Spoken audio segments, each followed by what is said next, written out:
Los autores de este documental explican con la ayuda de expertos en el tema como John Allegro, Jordan Maxwell y Terence McKenna. Como el hongo amanita, la seta de los pitufos ha sido influyente en la creación de mitos y religiones. Desde Papá Noel hasta el cristianismo, el hinduismo y el islam. Incluso Alicia en el País de las Maravillas.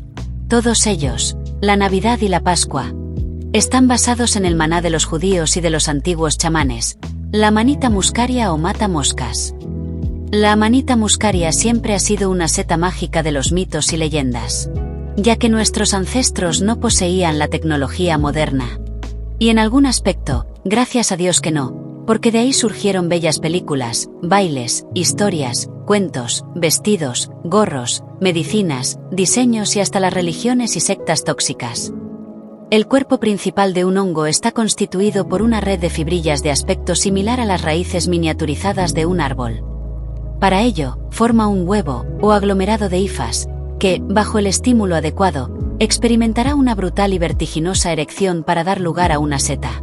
Brutal, porque las proporciones del miembro son cientos de veces mayores que las del huevo, y vertiginosa, porque de la noche al día el fruto brota de la nada.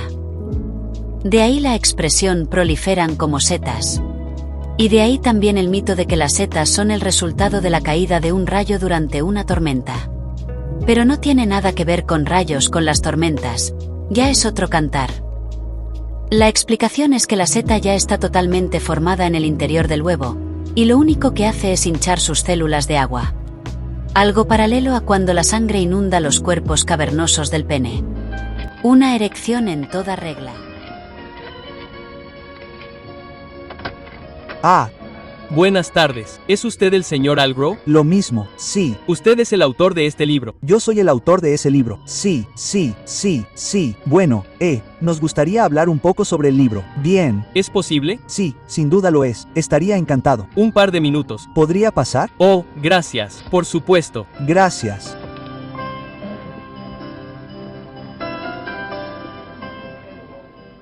El señor John M. Allegro es.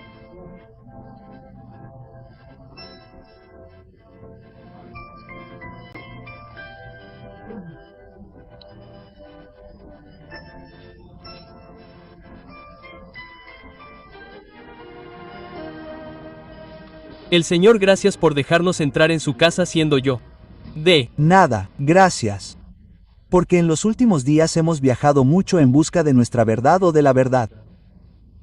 Ayer, en el pasillo de Mayora, encontramos, por casualidad, su libro, El hongo sagrado que tenemos allí, y en el avión que volaba de Mayora a la isla de Man, estábamos sentados, atónitos, con los cinturones de seguridad abrochados porque es un libro extraordinario sobre religión y las primeras raíces del judaísmo, el cristianismo, etc. Y creo que nuestra primera pregunta debería ser: ¿qué es la religión? ¿O qué era la religión? Esa es una pregunta lo suficientemente amplia como para empezar. Bueno, sí, soy una de esas personas que creen que la mayor parte de nuestra motivación, la mayor parte de nuestro pensamiento, deriva de nuestros orígenes biológicos. La forma en que evolucionamos es la forma en que vivimos y pensamos ahora. Y creo que esto se aplica sin duda a cosas como la vida familiar y las relaciones sexuales. Ahora creo que también se aplica a la religión. Creo que tenemos que remontarnos a los orígenes de cómo el hombre se convirtió en hombre a partir de la etapa de mono. Para saber por qué necesitaba un ser superior a él. ¿Por qué se sentía inseguro? Creo que podemos verlo en su evolución de una criatura de 4 patas a una criatura de 2 patas. Y se pone de pie y mira hacia arriba a través de la sabana por primera vez y comienza a sentir que puede ser el amo de todo lo que contempla y al mismo tiempo comienza a sentir miedo porque entonces está en desacuerdo con el resto de la creación. Y cuanto más inteligente se vuelve, más se desarrolla su cerebro, más siente la responsabilidad de dirigir su propia vida. Y al mismo tiempo se opuso a sus semejantes. Y creo que en esa etapa empezó a sentir más que necesitaba algo de apoyo. Y sospecho que las primeras ideas sobre Dios nacieron en esta criatura primitiva hace 25 millones de años, de donde surgió por primera vez de la otra línea de descendencia de los simios. Ya en esa época. Y luego esto se desarrolló más tarde, a medida que el hombre se volvió más inteligente, se volvió más inseguro y comenzó a buscar alguna criatura o poder de apoyo en el universo. Creo que lo importante es que la religión está cerca del sexo y es tan poderosa como el sexo. Sabes, creo que subestimamos el poder de la religión. De vez en cuando, la vemos en toda su brutalidad desnuda, así como en su gloria. Pero existe este otro lado de la religión que creo que vemos en las religiones orientales más quizás que en nuestro cristianismo occidental más bien convencional. Y entonces nos damos cuenta de lo emocionalmente arraigado que está el cristianismo. Proviene de dentro. ¿Sabes a qué me refiero con estar motivado biológicamente? Estás hablando de un culto a la fertilidad. La primera forma primitiva fue la fertilidad. Así es. La primera imagen que tiene la humanidad de un Dios es sexual. Creo que sí. Creo que es porque cuando busca el origen de la creación, quiero decir, todo esto es sentimiento, pero luego empieza a racionalizar y empieza a pensar en esta gran fuerza y esta gran deidad creativa, o en dónde está en los cielos o en la tierra, hombre o mujer, y piensa en ello en términos humanos, no hay otros términos para pensarlo. Así que cuando piensa en un Dios creador, piensa en el acto creativo en la humanidad o en la especie animal. Y relaciona ambos. Así que dice, bueno, Dios crea la vida en la tierra mediante una eyaculación de esperma en forma de lluvia, que ve a su alrededor todos los días si está en un país feliz como la isla del hombre donde llueve todo el tiempo.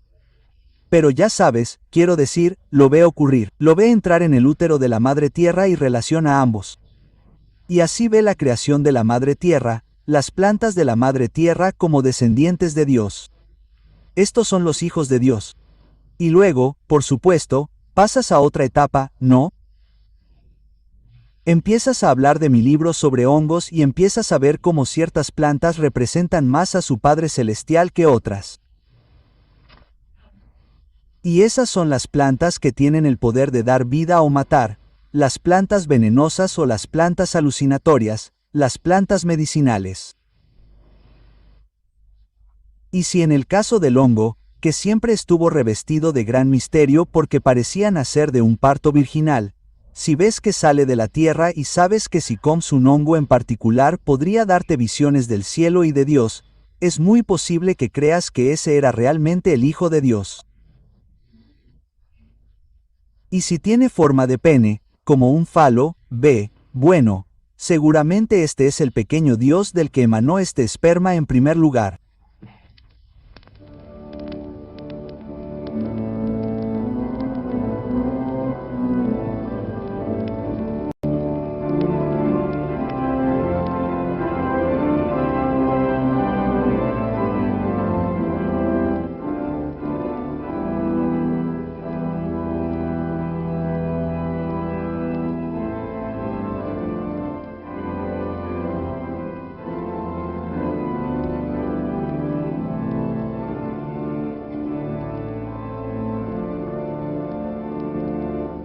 Ciertos hongos crecen en ciertos lugares. Sabes que las que se usan en la versión sudamericana del culto son diferentes de las que se usaban en la antigua Suma. O las que forman la base del culto Asoma de la antigua India. Ahora bien, es casi seguro que se trataba de la Amanita muscaria que aparece en la portada de ese libro. Es esta en su forma más simple. Sí, bellamente representada en tu toro de allí, sí. Bueno, esta tiene veneno en las pequeñas verrugas que hay allí. Es un veneno, por supuesto, pero puede ser bastante peligroso, pero tomado con moderación y de ciertas maneras con cierta preparación, tiene, según me han dicho, un efecto alucinatorio. No he terminado con mi experiencia, no voy a probarlo yo mismo, muchas gracias, porque puede ser bastante poderoso. Pero no hay duda de que esta cosa en particular formó la base de muchos cultos de la antigüedad. Y creo que fue importada a Oriente Medio. No era originario de Oriente Medio, por supuesto, solo crece en coníferas y entre bosques de coníferas y abedules, pero creo que fue importado a Oriente Medio y en varias formas. Probablemente una forma seca se utilizó en muchos de los antiguos cultos religiosos del cercano Oriente, que incluían, creo, el judaísmo. Lengua.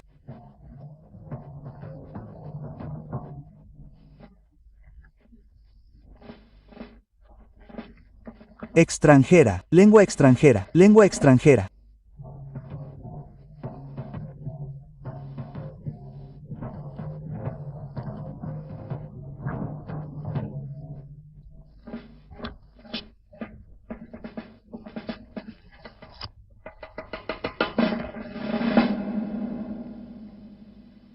Quiero decir, el cristianismo no siempre es un quebradero de cabeza para el historiador porque parece muy diferente de lo que había antes. De hecho, puede verse como parte de una tradición secreta continua que se prolongó a través de las historias del Antiguo Testamento y algunos de estos viejos mitos y leyendas que aparecen en el Antiguo Testamento con raíces que se remontan a la antigua Suma del siglo IV, cuarto milenio y quizás mucho antes. La cosa se estaba convirtiendo en una imagen bastante completa y de eso se trataba realmente el hongo sagrado. La siguiente pregunta es, ¿qué se cuenta realmente en el Nuevo Testamento? Bueno, la historia que todos conocemos, su historia de fe, es la de un rabino que iba por ahí diciendo cosas bonitas y reconfortantes a la gente, llamándola por su nombre y diciéndoles a todos que fueran muy buenos unos con otros y que se amaran, etc. Esa es la imagen que ha surgido. Creo que debajo de eso hay nombres en clave que se proporcionan para los nombres de las setas y también nombres invocatorios utilizados en las celdas secretas que los romanos siempre buscaban desmantelar. ¿Recuerdas que una mejor pregunta en ese caso es por qué se escribió la Biblia? Pero, ¿por qué escribirla? Bueno, creo que fue simplemente una tapadera. Creo que ves que fueron los evangelios los que circularon, no las cartas paulinas al principio. Fueron los evangelios los que circularon primero de alguna forma. Por supuesto, no tenemos los originales. Lo que tenemos son tradiciones de mucho tiempo después y escritas en el idioma equivocado, por así decirlo. Pero el tipo de cosas que un investigador romano podría recoger en cualquier lugar y leer sobre este hombre con sentimientos extrañamente prorromanos hacia un judío en ese momento, cuando sabes que eran muy antagónicos hacia sus amos políticos, y, aparentemente, crucificado por instigación de los judíos, según cuenta la historia, por razones que solo podían desconcertar a los amos romanos. Mira, ahí está la imagen. Pero en esa historia, hay ciertos pasajes, ciertas líneas, ciertas frases supuestamente arameas que se traducen como los nombres de los gemelos Boanerges, que se supone que significa hijos del trueno. Ahora bien, ningún filólogo vivo podría encontrar la gracia de los hijos del trueno en un nombre aparentemente arameo, Boanerges. No significa eso. Pero hijos del trueno es el nombre del hongo sagrado, el coronium del griego y el latín antiguos. Sí. Y Boanerges es algo más que he intentado explicar en mi libro. En otras palabras, tienes varios pasajes de este tipo en el Nuevo Testamento donde tienes un nombre arameo y luego tienes una traducción entre comillas, supuestamente una traducción que nunca se ha unido. Nunca han tenido sentido. No, creo que si miras ese nombre arameo y piensas, bueno, tal vez no sea arameo, sino un nombre de invocación antiguo, un nombre mágico que en ciertas circunstancias podía pronunciarse y hacerse poderoso. Entonces, correcto, lo dices porque tu centro de culto ha sido destruido, ya que se llamaba Jerusalén, fue destruida en el año 70 d.C. Tienes varias células en los distritos periféricos alrededor del Mediterráneo. Quieres mantenerlos en contacto. Quieres recordarles sus secretos, pero no lo dices por escrito. Entonces, ¿qué haces? Pones estos nombres y frases en una historia de portada que se puede difundir. Y eso creo que es lo que es el Nuevo Testamento. De hecho, El Padre Nuestro es un buen ejemplo porque las primeras palabras, Padre Nuestro, que estás en el cielo, son en arameo el equivalente de esa frase mágica que nos llegó en otro contexto, abracadabra. Abracadabra, abadabaraquia en arameo significaría Padre Nuestro que estás en el cielo, así que ahí es donde todo niño conoce abracadabra. Sí, exacto, y son muy antiguos. Es muy antiguo y abracadabra data del siglo II d.C. en su forma más temprana y probablemente incluso anterior. Es una frase mágica que, utilizada en ciertas circunstancias mágicas o en circunstancias de culto poderosas, podría tener un efecto beneficioso. Sí. Como podemos decir, al principio el cristianismo era un culto a las drogas. Entonces llegamos a la pregunta de ¿qué es ahora? Sí, en moral y ética. Sí, exactamente. Y para la mayoría de la gente, supongo que el cristianismo es una forma de vida más que una religión. Ahora hay una enorme discrepancia. Sí. Sí, y uno se pregunta cómo demonios una pequeña secta de drogas muy introvertida pudo convertirse en una religión mundial con poder. Sí, exactamente, sí. En lo que respecta a la moralidad del Nuevo Testamento, yo diría que es genuina. Pero es que amar al prójimo era la ética principal de esta gente. Pero creo que debe entenderse en sus términos originales. Es lo que vemos entre la secta de los manuscritos del Mar Muerto en Qumran, un pequeño grupo de personas introvertidas que necesitaban amarse unos a otros para mantener la cordura. Ya, sabes, quiero decir, sabes lo que es vivir en un pequeño grupo en un monasterio y tienes que tener mucho cuidado. Esto lo encuentras mucho en los manuscritos del Mar Muerto en su manual de disciplina. Tienes que tener mucho cuidado con los sentimientos del vecino y no interrumpir, etc. De lo contrario, una pequeña fricción puede estallar pronto y toda la comunidad se desmorona. No te preocupes por los vecinos y desconfías de todos los demás fuera del grupo. Así era. Sí, se enfatiza mucho el amor al prójimo inmediato en el secreto dentro del grupo. Pero se podía odiar al hombre de afuera, y cuanto más odio generabas hacia el hombre de afuera, más capaz eras de amar a tu prójimo porque el odio y el amor son el reverso, la misma cara de la moneda, ¿sabes? De la moneda. Ahora bien, creo que si entiendes la ética del Nuevo Testamento en esos términos de una pequeña comunidad. Sí. Donde el amor es un aspecto importante y el perdón y poner la otra mejilla son absolutamente vitales. Entonces creo que esto tiene sentido, pero en realidad no tiene sentido y nunca lo ha tenido en términos humanos de amar al mundo entero.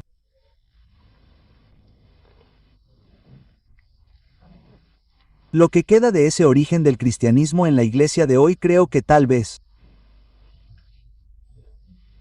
sea interesante, ¿no?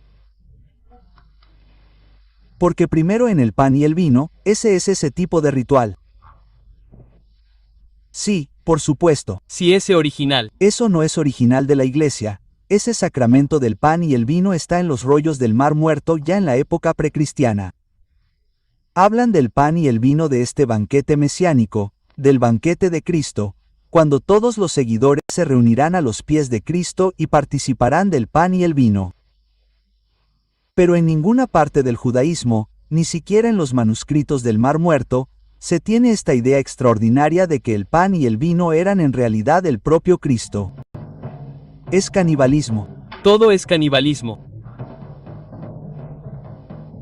Pero puedes ver como en una secta que se dedica a comer al Hijo de Dios y a volverse uno con Dios mediante el consumo del hongo sagrado de Dios.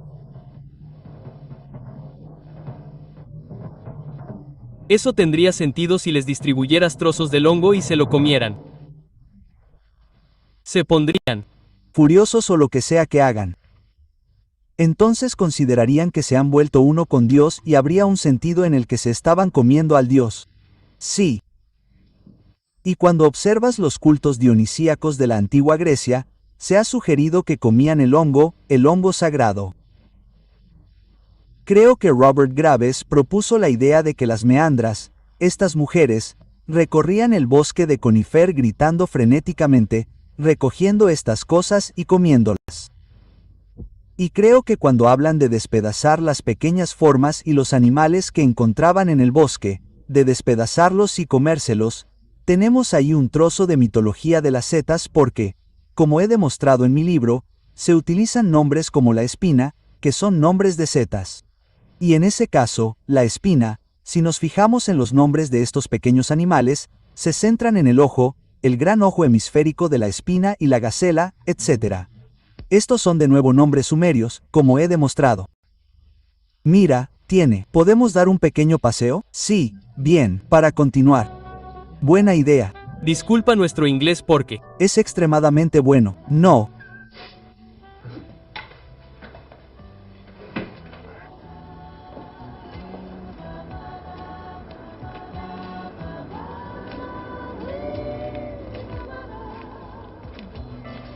Sí. Aquí no crecen setas. No, no hay setas. No, no. Bueno, solo en la hierba sin querer. Sí. Pero para continuar con nuestra historia. Dijiste que la cruz ahora es un hongo. Sí. ¿Cuál es el significado de la cruz y el cruce en la historia del hongo? Bueno, porque uno de los antiguos nombres hebreos del hongo era la pequeña cruz. La pequeña cruz, y yo creo que toda la historia de la crucifixión, aunque por supuesto hubo crucifixión y se desarrolló como un castigo a los rebeldes, etcétera, etcétera. Creo que la idea del Dios crucificado en este trozo de madera se hizo para ser parte de la mitología de los hongos. Vieron la cruz como una forma de hongo, ¿ves? Y entendieron que esta figura estaba extendida en la cruz como el hongo resucitado abierto de par en par con su dosel en la parte superior. Y sospecho que de ahí viene. Y ese es el origen del motivo de la crucifixión dentro de la historia del Nuevo Testamento. Ese hongo es muy fuerte, ¿no? Muy fuerte. No le recomendaría a nadie que jugara con él. No, para nada. Yo no lo haría. Pero es algo muy bonito. Pero uno puede ver en ese tipo de cosas como el folclore puede crecer en torno a él, tiene forma fálica y luego se abre en un dosel, una pequeña cruz como la llaman los hebreos. Y así empiezan a acumularse las historias. Muchas gracias. Gracias por venir. Ha sido usted muy amable. Muchas gracias por venir. Estoy muy contento. Espero que vaya bien. Y voy a leer el libro entero ahora por mí. Sí, sí, sí. Gracias, señor. Gracias. Adiós, adiós, adiós. Gracias.